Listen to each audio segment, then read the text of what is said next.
once our economy throughout the 19th century started to allow various groups, various businesses to become large enough to amass enormous amounts of wealth, which gave them a disproportionate advantage in the economic system, then all of a sudden we started to see enormous corporations, enormous businesses that were able to control the market, were able to undermine and eliminate competition.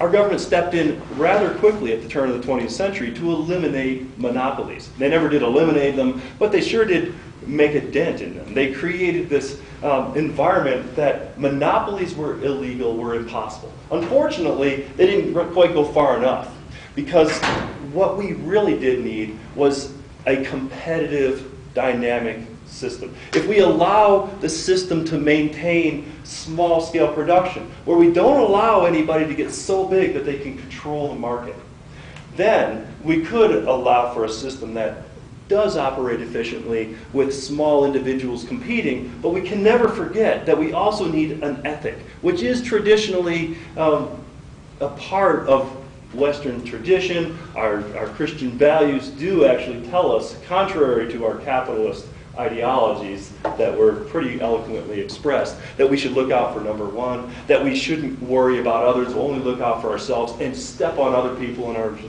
advance our own interests. But if we really did have a Christian society that was compassionate and concerned for others, we could actually compete, but at the same time not allow our own self-interest to undermine the interests of our neighbors. And I actually did see that in the local agricultural community that my business served, which was a farm supply store in the Hudson Valley of New York.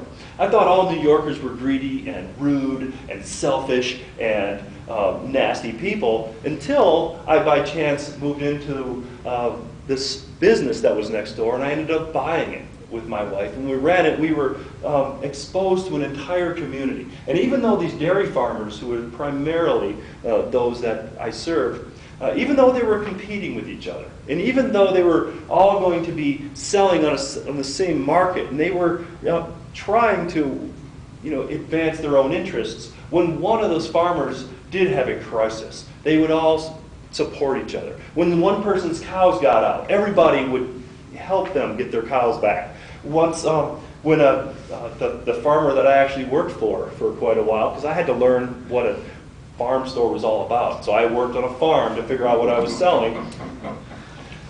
He had a case of lightning, let's just say, or spontaneous combustion, where his farm burned down once he became so far in debt that he couldn't get out from under it. The other competitors around took his cows on and milked them. They went out of their way to milk those cows. They were taking care of this guy, even though he was, in essence, the competition. So there is this sense of community in a traditional, rural, agricultural society that once thrived in the United States and still thrive here in Utah just a generation ago. It wasn't that long ago. So what we really do need is corporations that are going to serve local. I do have a point. I've got to get to that rather quickly. Let me just backtrack. Adam Smith theorized that capitalism would work under a system that was local, that was small scale, that was competitive. If you eliminate competition, if you allow the scale of any of these businesses to get so large that they have an unfair competitive advantage, it undermines the very theoretical foundation for capitalism. So capitalism in a free market, a competitive environment, actually would work if it was done within parameters. Those of the Chicago school, the Milton Friedmans, were just ignorant of the fact that free market and competition is worthwhile as long as it is not allowed to run rampant. As long as it doesn't go beyond certain parameters that allow for smaller scale, but there's something even more important. If those producers of the raw materials and the producers of the finished products working in the processing and manufacturing plants, if they're not paid enough money to be able to buy the products that are produced by that society, to be able to support a given standard of living, then they will not be able to live, and our society will not be able to have economic growth. the idea that free trade and these free trade agreements have created, which allows wealth to be created by means other than raw materials extraction or creation and manufactured and processing those raw materials. Once we create a situation where